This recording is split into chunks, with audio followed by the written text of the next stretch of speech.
आप सभी को सादर अभिवादन। आज के इस वीडियो में हम पढ़ते हैं समकालीन विश्व में अमेरिकी वर्चस्व पाठ का महत्वपूर्ण प्रश्न उत्तर। इसमें पहला है 1991 के दशक में विश्व के एक ध्रुवी होने के कौन कौन से कारण हैं।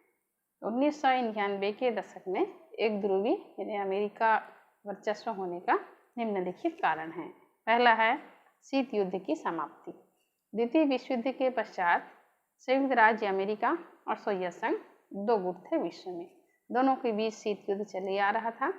जैसे ही सोवियत संघ का विघटन होता है उसकी शक्ति कमजोर होती है और अमेरिका और सोवियत संघ के बीच चली आ रही शीत युद्ध समाप्त हो जाता है।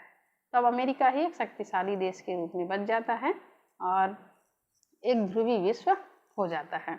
फिर रूस की कमजोर स्थिति।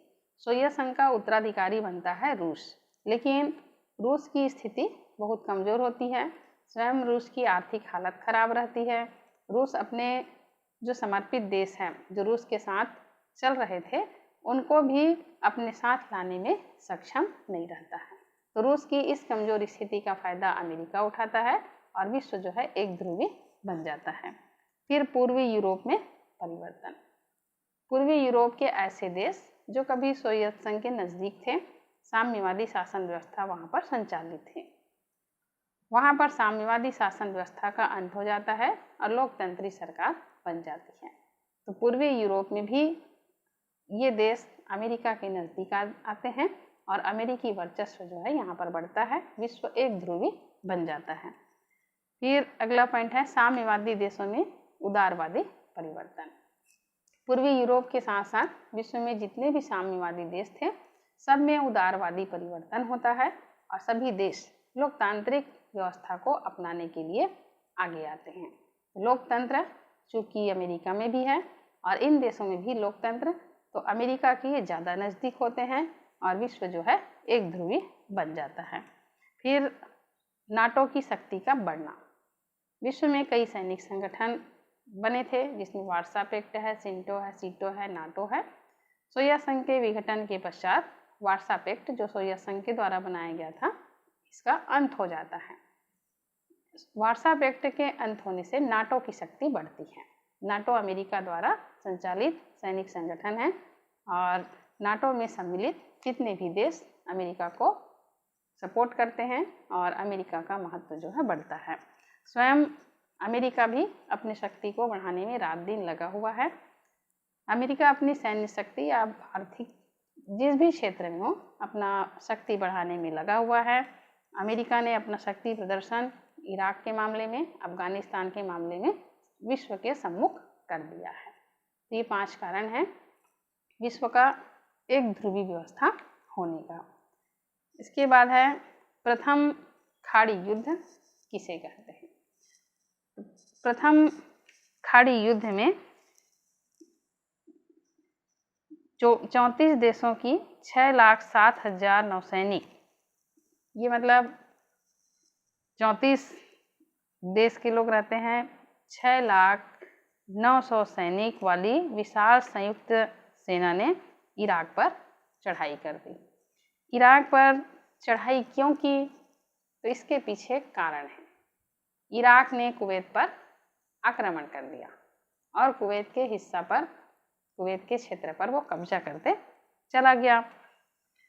बाद में फिर संयुक्त राष्ट्र संघ इस पर हस्तक्षेप करता है और इराक के द्वारा जो कदम उठाया जाता है संयुक्त राष्ट्र संघ इसका विरोध करता है और विश्व के 34 देशों को आदेश देता है कि आप अपनी सेना लेकर के इराक पर चढ़ाई कीजिए और 34 देशों के संयुक्त सेना में 6,60,900 सैनिक भाग लेते हैं और ये इराक पर आक्रमण कर देते हैं।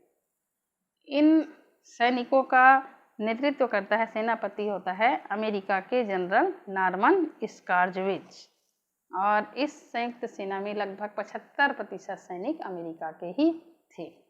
तो इस सेना ने इराक सेना पर हमला करता है और कुवैत को इस इराक से मुक्त करवा देता है। तो इस मामले में अमेरिका की ही चलती है, भले संयुक्त राष्ट्र संघ आदेश दिया रहता है लेकिन चलती ही अमेरिका की है। तो अमेरिका और उसके जो अन्य साथी देश हैं 34 देश, इनके द्वारा इराक पर आक्रमण किया जाना, ये कहलाता है प्रथम खाड़ी युद्ध। इस युद्ध में स्मार्ट बम किसे कहते हैं, कंप्यूटर युद्ध किसे कहते हैं, ये सब है। तो इस युद्ध में अमेरिका ने जिस बम का प्रयोग किया था उसको स्मार्ट बम के नाम से जाना जाता है।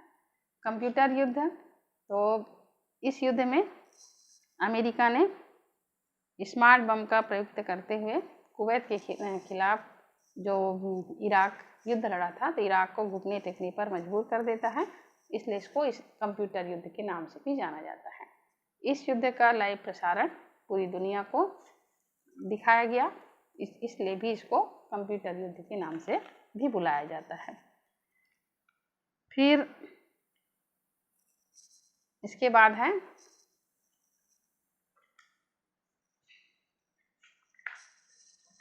9/11 की आतंकवादी घटना क्या है। ये महत्वपूर्ण प्रश्न बता रही हूँ, और बीच में और भी छोटे छोटे प्रश्न हैं, उसको बाद में परीक्षा टाइम डिटेल में बताऊंगी। 9/11 की आतंकवादी घटना क्या है। 11 दिसंबर 2001 के दिन, जैसे पिछले वीडियो में सबको अच्छे से पढ़ा चुकी हूँ, शॉर्टकट में ही बता रही हूँ। 11 दिसंबर 2001 के दिन विभिन्न अरब देशों के 19 अपहरणकर्ताओं ने, जो इराक पर कार्रवाई किया गया था, तो इराक के जो कट्टरपंथी लोग थे वो अमेरिका से नाराज थे, और इन्हीं अरब देशों के लोगों ने अमेरिका के जो व्यापारिक विमान था वो उड़ने ही वाला था, तो 19 लोग मिल करके इस विमान का अपहरण कर लेते हैं, और अपहरण करने के बाद उस विमान को अमेरिका में ही टकराने की उनकी योजना थी, और टकराते भी हैं। ये एक विमान उत्तर और दक्षिणी टावर से टकराता है। कहाँ पर, तो न्यूयॉर्क स्थित वर्ल्ड ट्रेड सेंटर, एक उत्तर से टकराता है, एक दक्षिण से। पूरा वर्ल्ड ट्रेड सेंटर, ये आर्थिक क्षेत्र है वहाँ का, तबाह हो जाता है। दूसरा विमान टकराता है, वहाँ जो रक्षा मंत्रालय का ऑफिस है, यहाँ टकराता है। रक्षा विभाग का मुख्यालय है, अमेरिकी रक्षा विभाग का मुख्यालय है, वहाँ पर टकराता है। 3 विमान हो गया, और चौथा विमान अमेरिकी कांग्रेस मुख्यालय पर टकराने की योजना थी, लेकिन वो विमान एक खेत में जा गिरता है, और ये विमान जो है नहीं टकरा पाता है, ये पेंसिल्वेनिया के खेत में गिर जाता है, ये विमान नहीं टकरा पाता है। तो इस हमले से अमेरिका को बहुत ज़्यादा नुकसान हुआ था।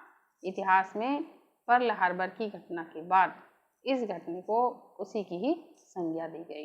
इसमें अमेरिका के बहुत सारे नागरिक मारे गए, जो ऑफिस में काम कर रहे थे, बड़े कई मंजिला बिल्डिंग था, सब मारे गए। पूरा बिल्डिंग जो है मिनटों में तबाह हो गया। अमेरिका को आर्थिक नुकसान भी हुआ, क्योंकि उसका रक्षा विभाग भी इसकी चपेट में था। पूरा पेंटागन जो ये बिल्डिंग है, वर्ल्ड ट्रेड सेंटर, ये भी चपेट में आया था। बहुत ज़्यादा अमेरिका को आर्थिक नुकसान हुआ था।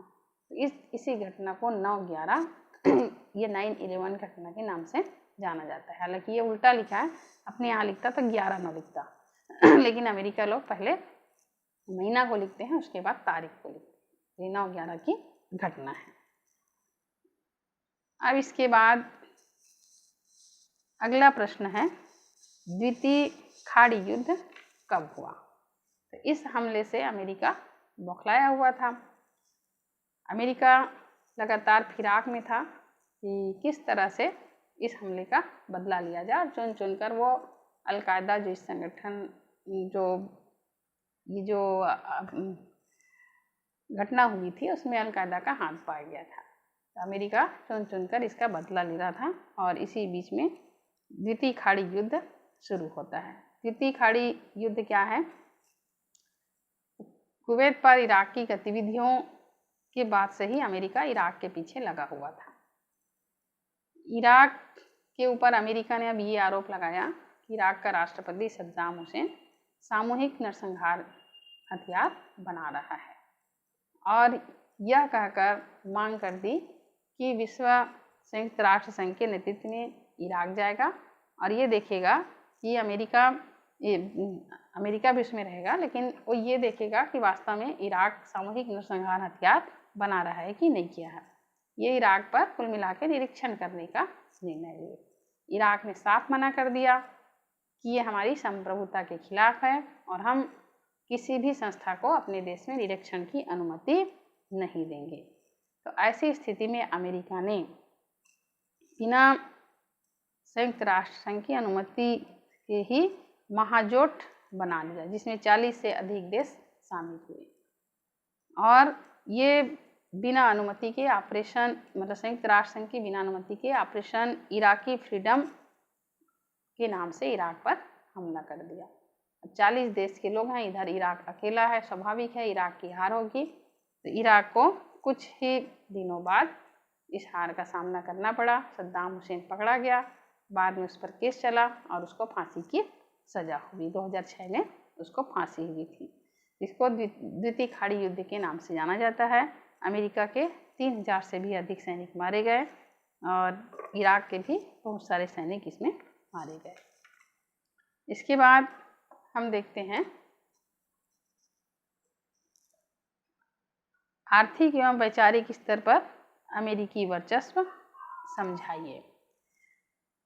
इस प्रश्न का उत्तर मेरा आप पिछले वीडियो देख लीजिए, उसमें बढ़िया डिटेल से बता दी हूँ कि आर्थिक एवं वैचारिक स्तर पर अमेरिकी वर्चस्व किन किन क्षेत्रों में दिखाई देता है। तो वर्चस्व क्या होता है? वर्चस्व किसी भी एक देश की शक्ति का विश्व में चलना। इसमें अमेरिका सैन्य शक्ति के रूप में अमेरिकी वर्चस्व तो बेजोड़ और अनूठी सैन्य क्षमता है अमेरिका के पास। इसको आप पिछले वीडियो में देख के अच्छे से समझ सकते हैं। सैन्य खर्च अमेरिका विश्व के अन्य देशों से ज़्यादा करता है। सैन्य दृष्टि से भी अमेरिका का गुणात्मक बढ़त बना हुआ है। विश्व में यदि हम सब देशों का आकलन करें तो अमेरिका के पास सैनिक शक्ति सबसे ज़्यादा है। इसी क्रम में आर्थिक क्षेत्र में भी अमेरिकी वर्चस्व हमको दिखाई देती है, जिसमें वैश्विक अर्थव्यवस्था में अमेरिका का वर्चस्व कितना है। विश्वव्यापी सार्वजनिक वस्तुओं को उपलब्ध कराने में अमेरिका अपनी प्रभावी भूमिका निभा रहा है। इंटरनेट पर अमेरिकी वर्चस्व है। विश्व की अर्थव्यवस्था में अमेरिका की अधिक हिस्सेदारी है और अमेरिका वैश्विक अर्थव्यवस्था को एक विशेष आकार में ढालने की प्रवृत्ति रखता है। और सांस्कृतिक स्तर पर भी अमेरिकी वर्चस्व, यहाँ का नीली जींस विश्व के सभी देशों को की युवा की पहली पसंद है। ये हम पिछले वीडियो में अच्छे से मैं पढ़ा दी हूँ, आप पिछले वीडियो देख लीजिए।